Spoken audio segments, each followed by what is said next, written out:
Welcome to A Fork in Time, the alternate history podcast.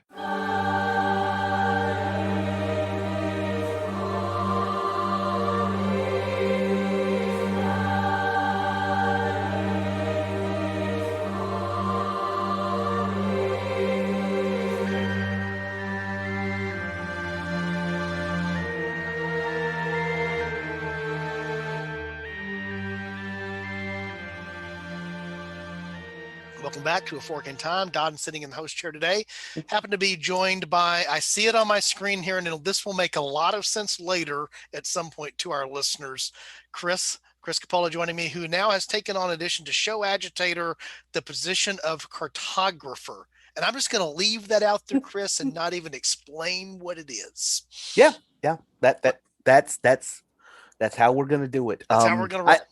At one point, I do want to restart our Kickstarter campaign to get me elected Holy Roman Emperor. We did try and do that for a while too. Yeah, I'm in favor of that. We can put a new page on the website for that. So I'll go ahead and make the plug now for www.aforkintimepodcast.com. Go and contribute your Holy Roman Emperor campaign funds to Chris's campaign. So that he can also pick up the HRE title in addition to agitator and cartographer. So you already heard his voice, Chris. Good to have you for the episode again today. And what our listeners don't realize is how much fun you and I have talking off podcast about all kinds of wacky stuff. And we were just, I'll drop this little nugget. We did talk off podcast here. I need to get Alexis's approval on this because she still has her say, but we know where we're going in November already. We know where we want to be in November. Just don't ask about anything in between now and then. Exactly. But we spent about 30 minutes talking about the November series scenarios. So again, while I'm dropping breadcrumbs that you have to pick up that you don't know where they're leading, we have Chris in the role of show cartographer, and we're hinting about what the series is going to be in November. Neither of these things have to do with the topic of what we're going to do today. So what we are going to do today, I'll just, again, pulling the curtain back for our listeners. We are recording here on June the 6th. This episode will release later this week, so it'll have a pretty short turnaround. But if we'd really been on our game, we might have done this episode and had it released for yesterday, or the day before, even more importantly, on the 4th, ahead of June the 6th. But as we were talking about a topic to do here, that's sort of a filler topic, because we have so many of these things that are in the can and being prepared that are coming soon. This is, I think, our last episode where we have to tread water a little bit about something. Is Chris said, you know what today is? And I said, well, of course, it's June the 6th, which means it's D-Day. And I was actually looking this morning, Chris, just so you know, that is one of our most popular episodes in terms of the number of downloads. It, for whatever reason, given the amount of time that it's existed out there, it was early on in the show, it's one of those outliers when you look at the data. I think a lot of that has to do with most of our military episodes tend to draw a little bit more of an audience. That's one of the trends that's there.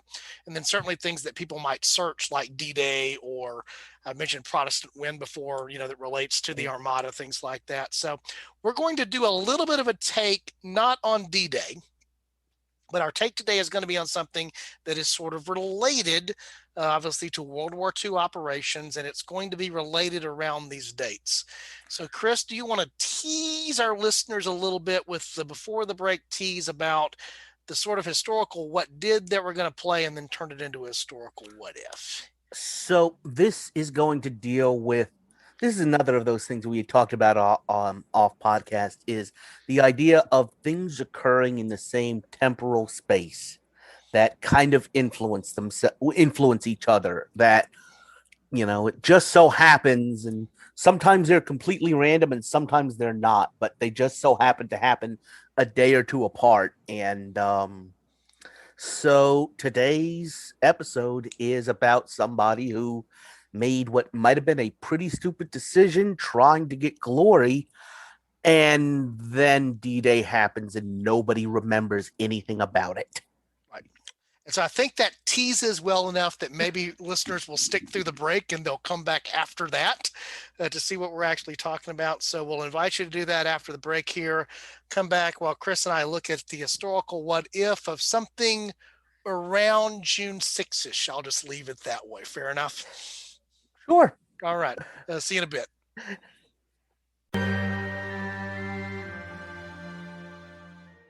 Taking just a quick break from the podcast here. It's Dodd. Alexis. And we're talking to you today about something that we both use and we both enjoy. And that is going to be what, Lex? That's going to be Audible. Audible. I've been using Audible. I was actually trying to think of this the other day, Lex. I think I've actually been using Audible now for almost 20 years. Wow. Yeah, wow. Says something about my age, but also says something about how Audible has had sticking power. Because what Audible does is they are, I think, the leading provider of audio of all types of genres and all types of means on any device you want to listen to that audio on. So typically I think of that as being an audio book.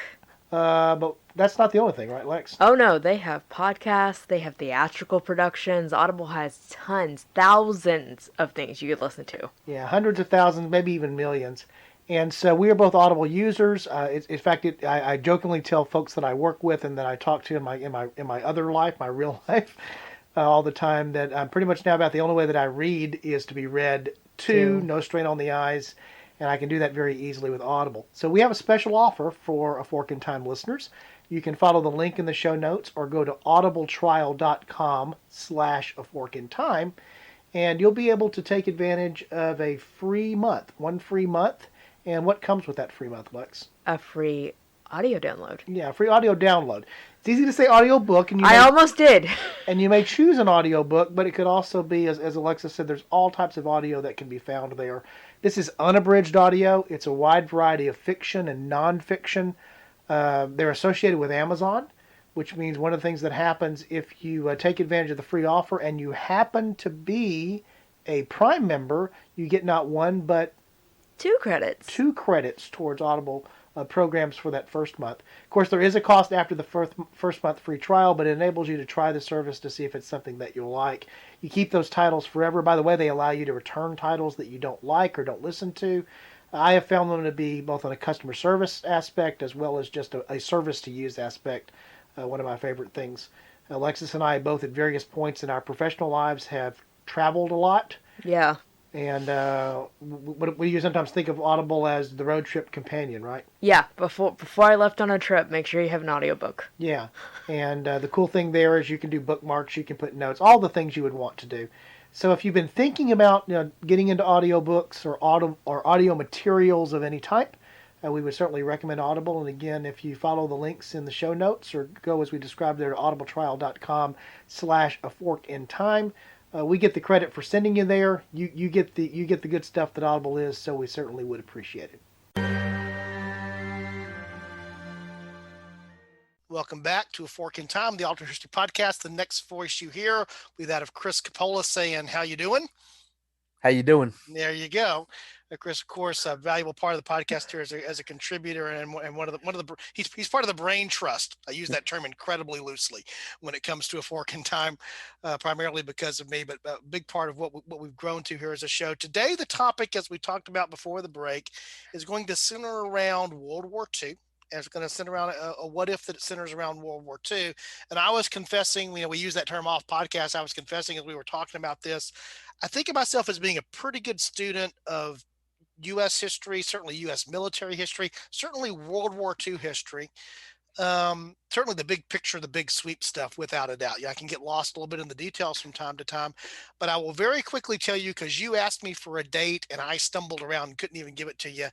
I struggle with the actions of what I guess loosely might be called the Italian campaign by the Allies during World War II. When we think about the war in Europe, when I think about the war against the German Italian part of the Axis, I think about Operation Torch. So I think about North Africa. I certainly think about Overlord and the landing there on D-Day, and I think about I think about the Battle of the Bulge. I think about all these things. I don't really think much about the Italian campaign. Certainly familiar with Anzio as an important landmark event in World War II, but I don't think about the Italian campaign as much. I think it sadly probably gets a second seat for a lot of people historically when it comes to U.S. military history of what went on in Europe. Would you agree with that, Chris? I absolutely would, and I feel like one of the things you actually mentioned this in our discussions. One of the things is the movies. Um, if you look at movie references to this entire theater, you've probably got Catch 22. Some you've got for those of you that remember Audie Murphy to Hell and Back, that takes place there. And then you've got the Sicilian campaign part of Patton. Right. And that's what people know about. That's literally what you were referencing was Patton and Montgomery in Sicily.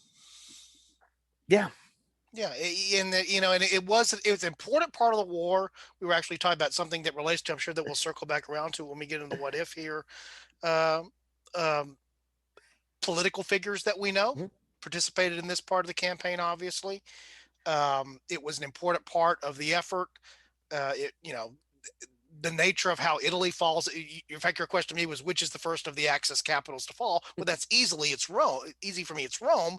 But then, okay, when was that? Placing that in order becomes an important part of that. So I think it is an overlooked theater. And as a result of that, I think this is a very interesting historical what if, because like you said, the timing, it's one of these temporal things. I think we talked about this. I don't remember if this was off podcast or actually on an episode about a month back. The timing between Gettysburg and Vicksburg, for example, during the American Civil War is a good example of that temporal thing that's going on the same time. That's a really important resonance type of piece that's going on when you actually know the history there.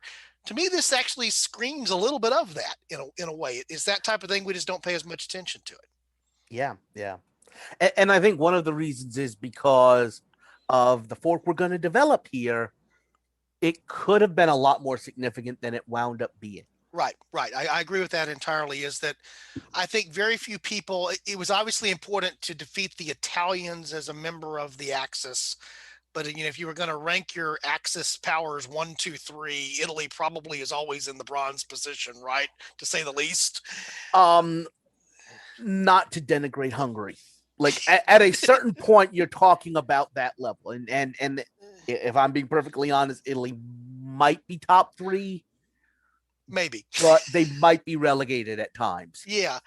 And so, I think that's part of the reason why. And again, as you talked about, you think about movie portrayals or even just documentary portrayals. I mean, I was thinking about with this being the weekend of of the D-Day landing, Saving Private Ryan, The Longest Day. I mean, your list of Operation Overlord related movies is long. Even Patton, as we were talking about here, Patton's not even actually landing on D-Day, but he's important because he's part of the faux, intelligence effort to make the Germans believe that he is the guy that's leading this phantom thing that's, being used as a diversion.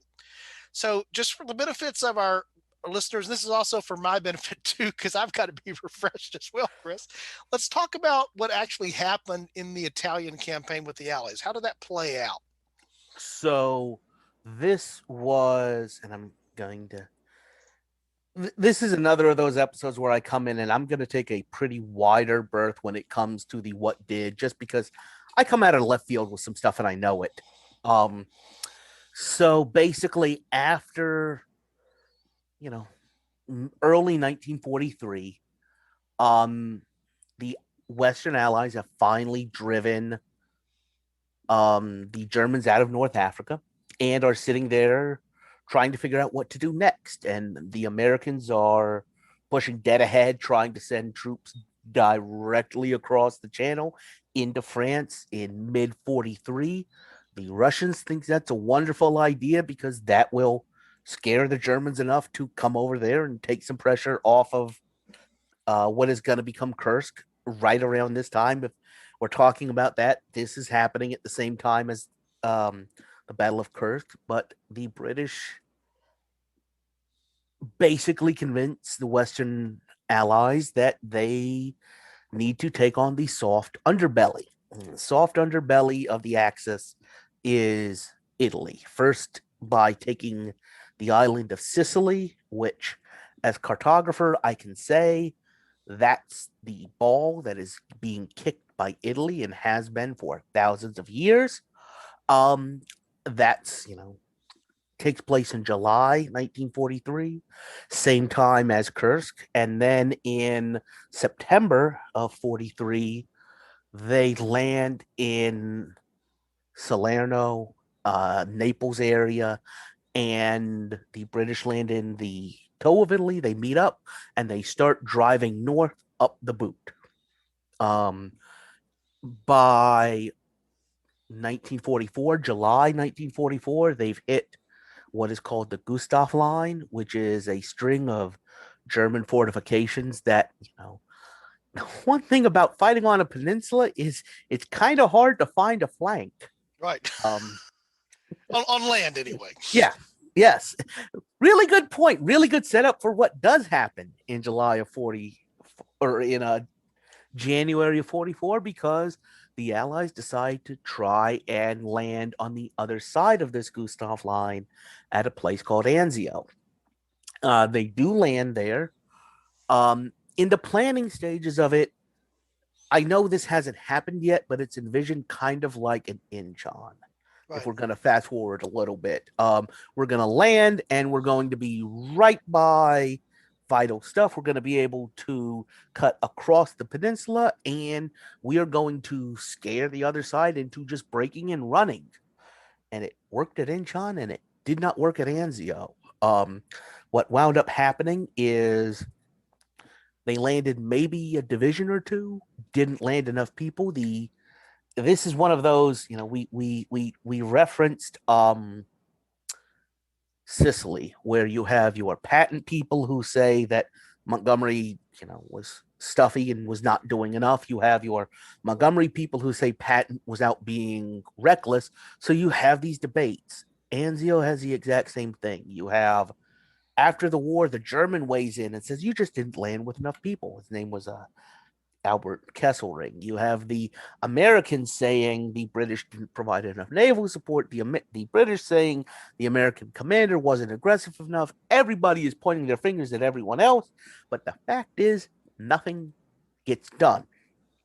So fast forward to May of 1944, and the Western Allies, and this is the interesting thing. One of the other interesting things about the Italian front, I do mean the Western Allies, because the operation I'm talking about here, Operation Diadem, wound up finally conquering Monte Cassino, which was the linchpin, which was the major fortress on the Gustav line, holding the Allies south of, in southern Italy. The troops that successfully captured it were Polish. This was literally Polish troops who had been captured by the Soviets in 1939, had somehow, and I do mean somehow miraculously, survived that process, had gone through Central Asia, and once the Soviets go to war with the Germans, the Soviets started shipping them to the British in the Middle East, and that's how you had this Anders Corps. You had an entire corps of Polish troops that were fighting in Italy. So you had Polish, you had Anzacs, you had Indian troops, and this is really the United Nations were formed. The term United Nations initially applied to This force. the Allies. The Allies. Right. This is a United Nations. There are people from all over the world fighting this battle, and they wound up taking Monte Cassino. They're driving north, and finally, the United States had given enough troops to Anzio, and they break out from Anzio, and the Americans finally break out, and they're rushing to cut the main road north so that all of these tenacious German defenders turn into POWs. And what wound up happening is the commander of the American Corps, a man by the name of Mark Clark, decided to disobey the orders given by Alexander, the overall commander. And instead of cutting off these retreating Germans, he decided to just he wanted to be the first guy to Rome. He wanted to shower himself in the glory and pretend he was another Caesar marching down the road with people throwing rose petals and all these beautiful things. And the Germans were more than happy to let him do that because it let their entire army escape. Right. And we're So, talking there about 7 divisions. at least. In fact, I was looking here, just what I have up on the screen in front of me now are some of the counts of troop strength and casualties and losses, and the realization that there are, approximately speaking here, at least 7 to 8 times as many Germans that are defending the Italian peninsula as there are Italian army forces that are defending the peninsula. It was a common joke that, at least in the invasion of Sicily, there were more Italians in American uniforms than there were in Italian uniforms. Right. But go ahead and give credit. My Papa Al was one of them. There you go. And thank him for his service. And then I was looking here just actually at the number of Polish casualties. That was the other thing that actually jumped out at me. It's actually there were a lot of Polish casualties. I mean, it's absolutely. So maybe we don't call it the Western Allies, but the non-Soviet Allies. Exactly.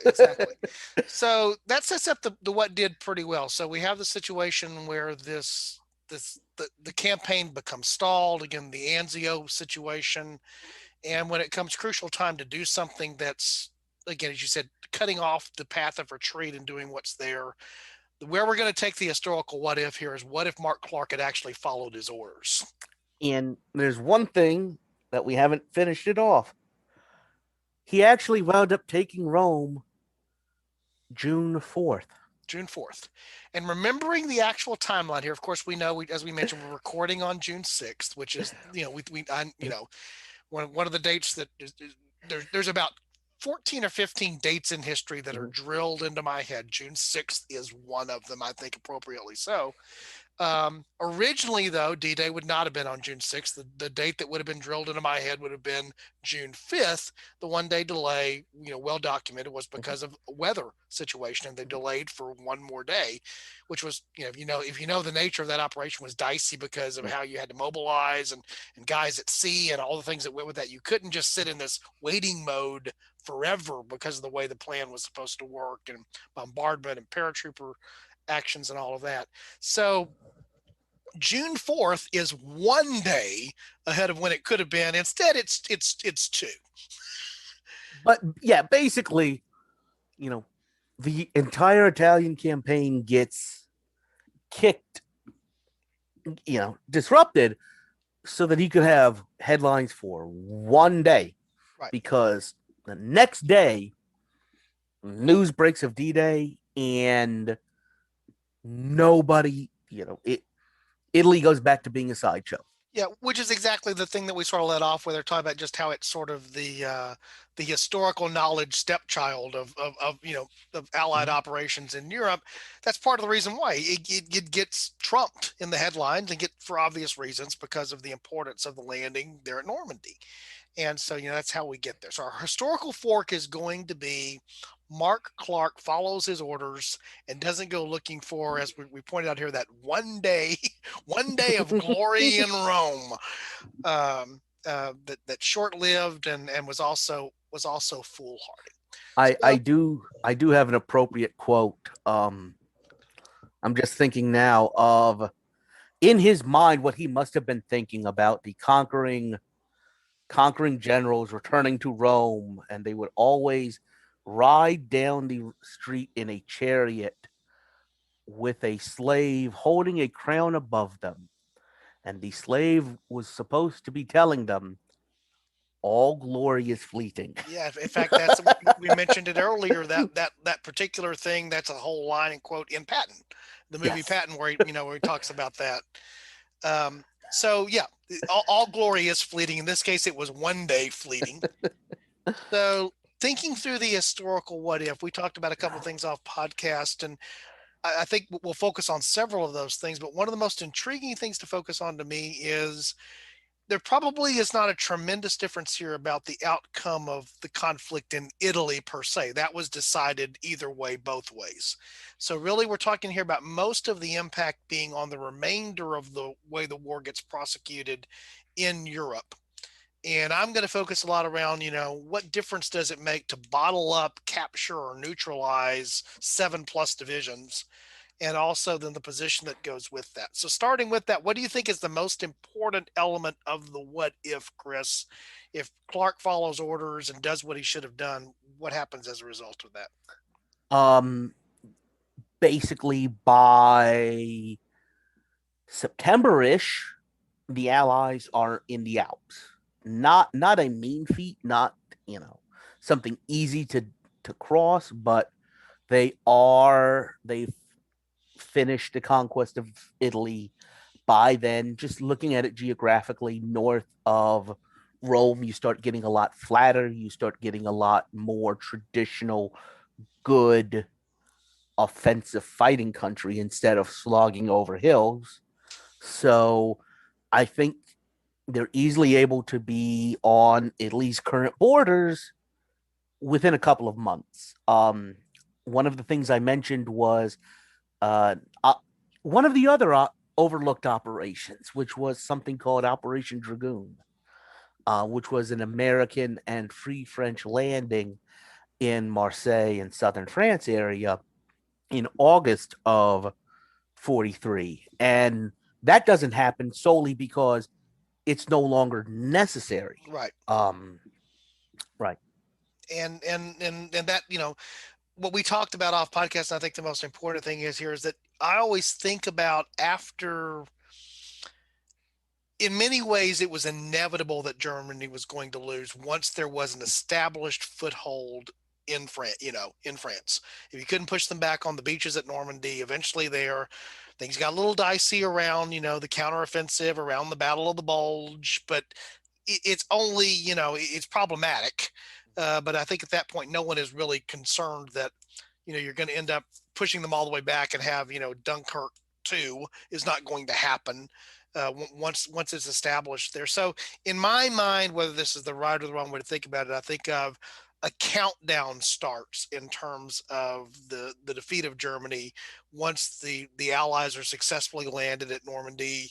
How it's going to play out is important, and of course the countdown becomes important. We've talked about this so many times, not just to get that part of the war over, focus forces back towards finishing off the Pacific theater, but the whole tension that's going on between your ally, but we're keeping a close eye on you in the form of the Soviet Union, and who's going to occupy what land and how, it's the race to Berlin concept is the way that I think about it in my head. And so one of the first places I go in this scenario is, how does this alter the race to Berlin? And I think we were talking about this before. Is there even a race to Berlin, or is there a race to someplace else? I knowing what actually wound up happening, I think it's more of a race to the Elbe. Looking at what the decisions that had been made in Yalta, with one of the things Eisenhower decided, he's not going to spend American blood or Western soldiers to take over land that we're going to wind up giving back. So while some people are still thinking race to Berlin, he's just thinking, let's get to the agreed upon borders. But hey, let's throw this out there. Those borders weren't agreed upon yet. Right. They were agreed upon a good 6 months after what we're talking about. And the first place that I went was the Balkans. In the Balkans, you had Tito and his resistance in Yugoslavia. Even in our timeline, when you did not have any troops anywhere near him other than Soviet troops, he still in the post-war era is very independent of the Eastern Bloc. And I think if you have contact with him beforehand, it's even more so. I think that's very important in how this shapes up, how things happen after the shooting stops. Right. And we also talked about this also a little bit off podcast. Maybe we should just record the off podcast, sometime. That may be an interesting thing just to throw up on our Patreon feed is just, just, hey, hear the pregame show, kind of thing. Because we talk about Director's commentary. I think that Exactly. might be an interesting, yeah. Yeah, is something that we do there. But again, the concept that we were talking about a little bit there is that if you think about even where the Nazi strongholds were inside of Germany, you're talking about, as you mentioned, Bavaria. You're talking about it being more in the southern part of Germany than in the other parts of Germany, such that if you have, in this case, American and other Western allied forces that are already in the Alps that are closer to making a threat to that, does that even change the way that things work or thought about inside the German defense, or where can Hitler go that he feels safe to go to get away from the bombing and the other things that are happening there? It probably changes the dynamic of that to some degree. I do think so. One of the fears that the Allies had was that the Germans would take to the hills. Those hills are Bavaria, and I think they had the Germans had done some planning, they had done some thinking, but they really didn't start doing anything to make that happen until, in our timeline, February of 45. If you have a front line in Tyrol and in Austria, you've got stocks, you've got troops, you've got the logistics to make something like that happen in that area. And so I think that's another possibility that you have. I'm reminded of one of the things you hear about American thinking about the war against Japan. After Hitler, there may not be the capacity to have an organized surrender. If you look at what happened after Hitler shot himself, you've got Himmler, who says, I'm now in charge. You've got Goering, who says, I'm in charge. You've got Dönitz, who actually was put in charge. You've got all of this confusion. Nobody knows who's now in a totalitarian system. Even if you have when the top guy dies by natural causes, Right. not is trapped in his Berlin bunker. There's a wonderful movie called The Death of Stalin, which is hilarious to watch, but things like that happen when the top guy dies and you don't know who's in charge. You don't know who orders are coming from. And in a situation like that, you could have had the Germans were operation was called Werewolf. These were people that were going to take to the hills and basically bomb and snipe and have a guerrilla war. And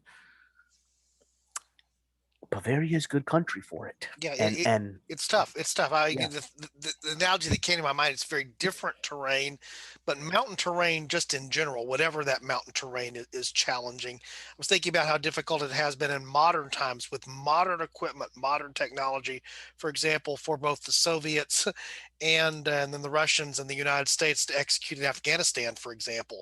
It's a tough thing to do, to conduct military operations in mountainous terrain successfully. And if you're the defender of that terrain, you have tremendous natural, geographic, and topography benefits that come from that. And if you're defending your home territory, even more so. Absolutely. So that kind of gets to the idea that, yeah, we'd have been able to get into the northern border there, but getting over it would have been a little harder.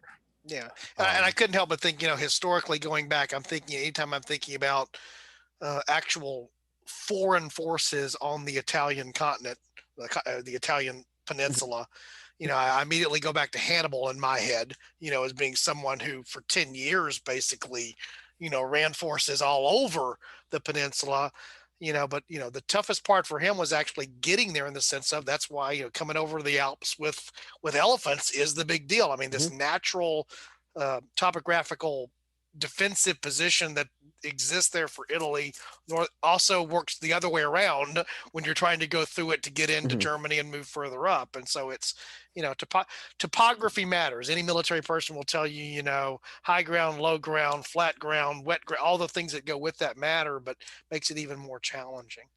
What are some of the other big what ifs here, Chris, about Clark following orders and not taking his one day of glory in Rome? So this was something I had talked about, and I think is really interesting. The Soviets are scared of getting cheated. They, one of the, I didn't mention this, but one of the big things, the reason we did the Italian campaign was because the Soviets are screaming for there to be Western troops on the continent of Europe as soon as possible, doing something, because we're talking about 7 divisions here that could have really changed the Italian front. The Soviets just launched Operation Bagration, which took out a German army group.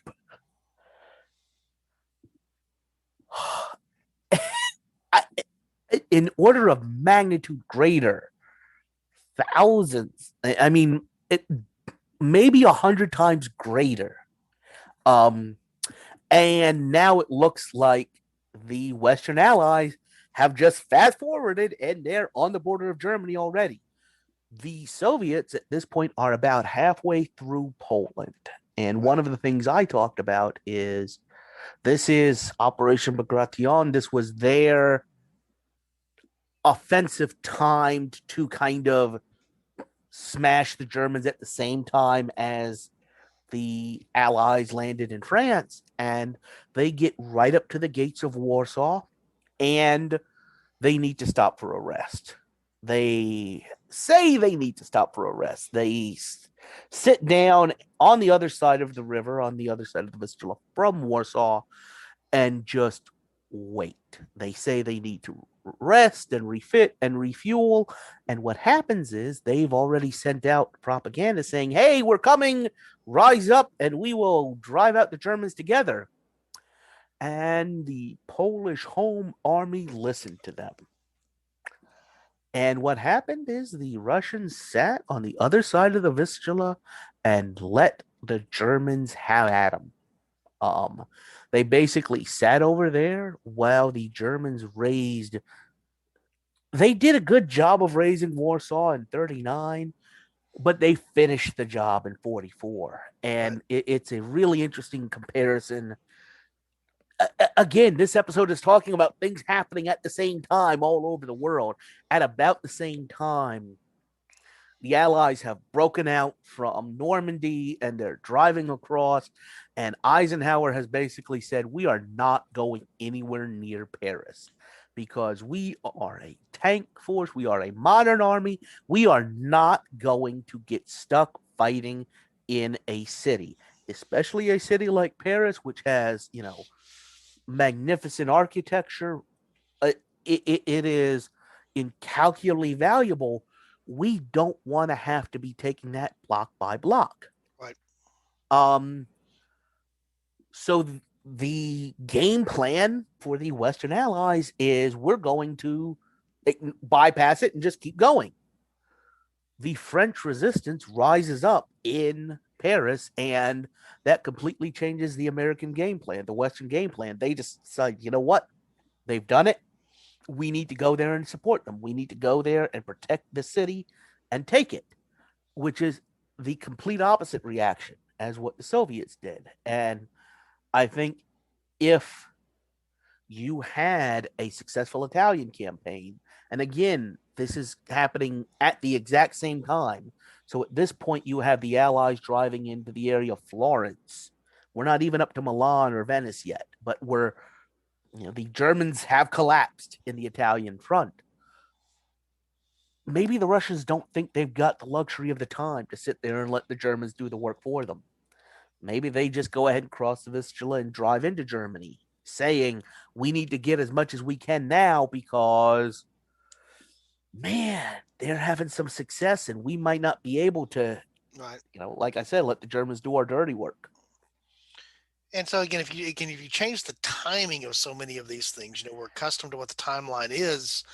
It doesn't take much to change the timing, to change the territory, and then, it's about the war. It's about ending the war, World War II. But as we all know, this eventually very quickly turns into what is going to be the post-war situation on the ground as allies become, well, enemy, not necessarily enemies, but people you're looking out at with a leery eye going, hey, what's going on with that over there? Still co-members of the United Nations. Exactly. Let's say that. And of course, the other thing we've talked about in other things is just the whole timing of European theater versus Pacific theater. One of the things that this just popped into my head, this is why I love sometimes doing episodes where we don't spend tons of time thinking about it for weeks ahead of time, is you end the war in Europe faster. How does that alter the war in the Pacific without chasing that rabbit here? That rabbit just ran across the trail, and now I'm curious to think about where that rabbit goes. We talked about it for other reasons, but do you end up eventually with, does that alter the use of an atomic weapon at some point? Do you change the timing of the actions in the Pacific? Are the Japanese more willing to surrender perhaps at some point because, they've seen what's happened in Europe? These are all things I don't know the answer to, but all interesting questions. As a hot take, the one thing I'd say is this. One of the reasons that the United States did not, land full massive troop counts at Anzio is because we did not have the landing craft. If you look at the history of World War II to a really interesting extent, Churchill's memoirs talk about this.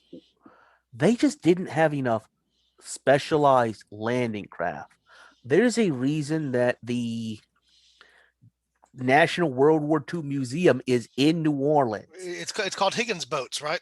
Yes, and we just didn't have enough of them. So it gets almost to the point that Allied amphibious operations can't walk and chew gum at the same time. So we can have D-Day, and we finally got enough troops for that. Not even troops, we've got enough boats for that. Then we can swing south and have southern France. We've got enough boats for that. We are just trying to build up enough of those and also move our bases closer. If we're talking about what's happening in that summer of 44 is when the United States lands. July of 44 is when the United States lands in the Mariana Islands.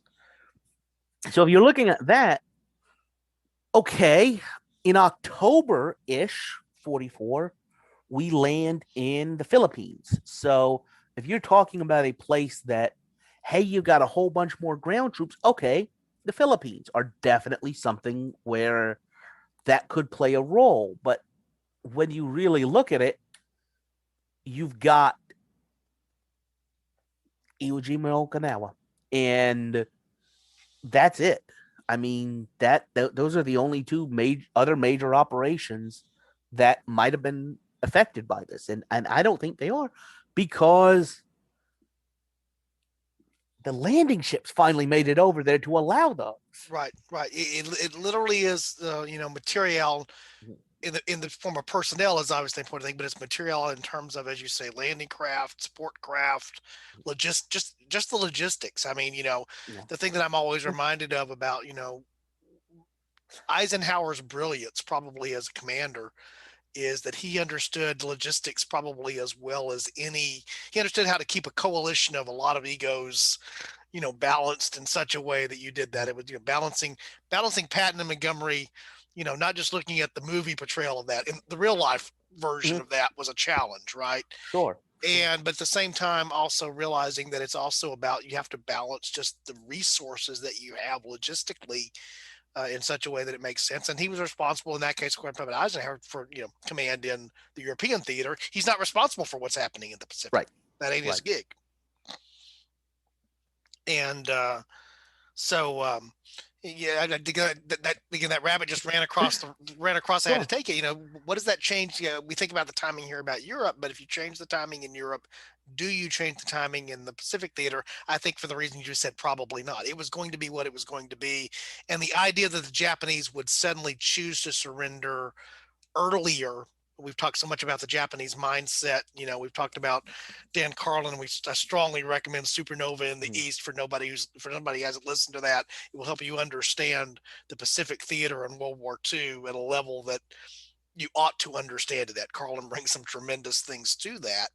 Is that was going to that theater was going to be what it was because of what it was. There is a relationship back to the European theater, but there's also not. It's the same war, but two different wars is the way that I've come to think about it now more in my head. Yes, it's all World War II, but it's two. Don't think of it as being the same thing. Yes, the participants are the same in the case of the United States and in case of the British, and mainly the United States, but it's not the same thing. So what else are we missing here on our what if anything, Chris, as we start to close it out? Nothing particularly jumps. I mean, I think we've got some really interesting things that this could affect, and it the reason I liked this idea is it's kind of picking something that I'm going to say historically literate person can honestly say I did not know much about, but coming up with this really plausible thing that could have really changed how things happened. Yeah, and it's also the reminder too that the other thing that struck me when you suggested, and Chris suggested this is the topic, so let me give credit where credit is due, is that we often forget that there's the orders that come down from the top, from the command structure, whatever it is, but that what happens for good reasons and for bad reasons in war is the theater commanders do different things, and sometimes their choice to do something different, we look back on it in hindsight and go, that was brilliant. Then sometimes we look back on it in hindsight and go, what were you thinking? And and it's not always the result of the outcome that determines whether something was that way. There are probably a lot of people who look at that and go, well, yeah, but we got to Rome, we took Rome. Yeah.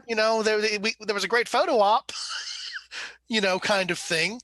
But and so on the one hand, you go, well, the historical what if is about those 7 divisions, which you might not even realize were in play to be captured or to be, prevented from turning into what they are. It's those sort of more subtle aspects of we didn't lose. The Allies didn't lose because of this decision, but did they win as big as they could have? And unlike a sporting event, the margin of victory in war and the timing of victory in war matters. Yeah. All W's are not created equal, I guess, is the point of that. And so thinking through that, I think, is an interesting thought there. The last and we said this was going to be the closer, and I'm going to throw it out there. And in the episode, probably my favorite episode, the one where we talk about the negated nukes. That was kind of a 3-headed. Yeah. That was a Cerberus episode. I was a 3-headed dog. Brant was on it, and he made the point of thinking about all of the Americans that might not have been around, and in this very specific instance, 2 United States senators, right, Daniel Inouye and presidential candidate Bob Dole, were severely wounded by these 7 divisions in what wound up being the Italian campaign. So, yeah, how does that not play out? Yeah, and again, that goes back to, we've talked about this a number of times. You mentioned Brant. He and I have had those discussions both on podcast, off podcast, about what I call the big flow of history versus sort of the great man or the influential figure of history. Bob Dole is a very substantial. Not that Inouye was not. Particularly, being Hawaiian, to actually be a senator from Hawaii and have as much influence as he did is a big thing. We forget that. For as long as he did. was, right, he was the first senator elected from it when it became a state, and he served into the 2000s. Exactly. But thinking about Dole, who obviously was an important figure in American politics for a number of different reasons, his role in the Senate, as a presidential candidate, other things that were out there. Um, if he's not wounded, not to say that he would not have had a political career in Kansas, not to say that he wouldn't have been Bob Dole, but so much of what made Bob Dole was the fact that he was not just a veteran, but was a veteran that has sustained noticeable, visible injuries as a result of his service. I'm not saying that he would not have been elected. Again, I'm not saying you had to be a wounded vet to be him, Yeah. but that's who he was, and that is part of what made him who he was. There's a certain amount of credibility that comes when you are bearing that wound on behalf of your country. That is a legitimate credibility that comes with it, that he carried it with dignity. I think with dignity and grace.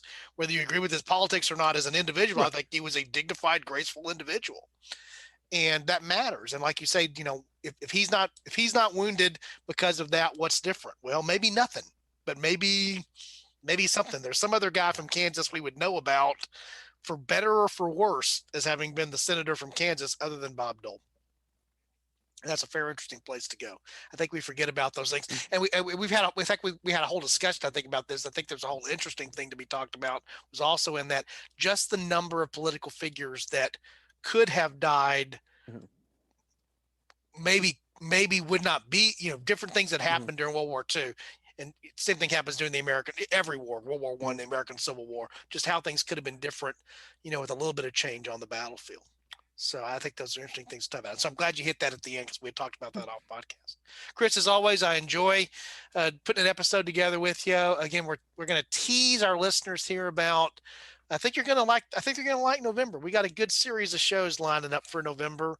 And I know you're working on where you're going to be leading and doing some.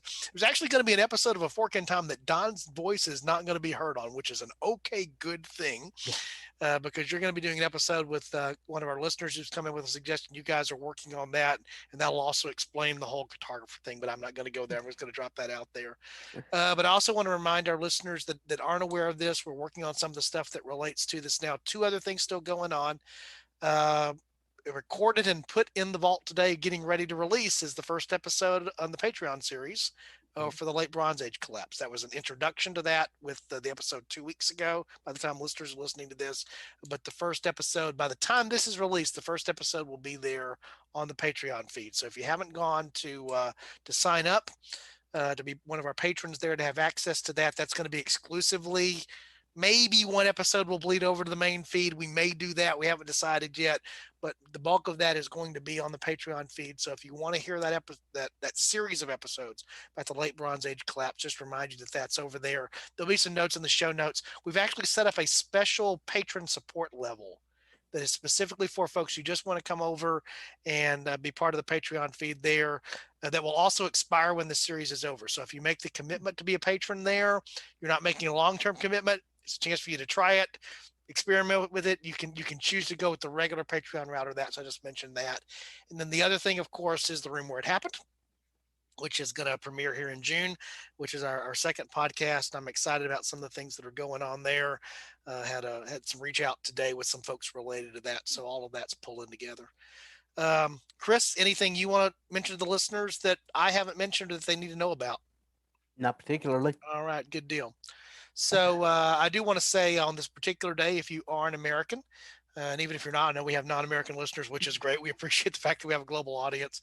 But I was thinking today, I was actually looking at, on my bookcase is Brokaw's book about the Greatest Generation. I couldn't help but think today about June 6th. Chris, you mentioned that you had a relative that served in the war there. This will not go out on the date of D-Day, but we just had Memorial Day here recently. Just, again, for any of our folks that are listening that are veterans, be they U.S. veterans or other veterans who have served their nations around the world, thank you for that. I appreciate that. The freedom to do what we're doing here is a result of what you did. I just want to say thank you.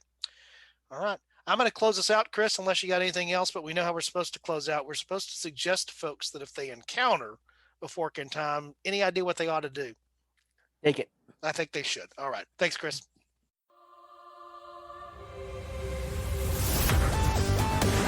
Thanks for listening to A Fork in Time, the alternate history podcast. Learn more and provide feedback by visiting our website at www.aforkintimepodcast.com. Connect to us on Facebook at facebook.com/aforkintime or follow us on Twitter at AFIT Podcast. If you want to support the show financially, visit our Patreon page at patreon.com/aforkintime. We hope you will join us next time.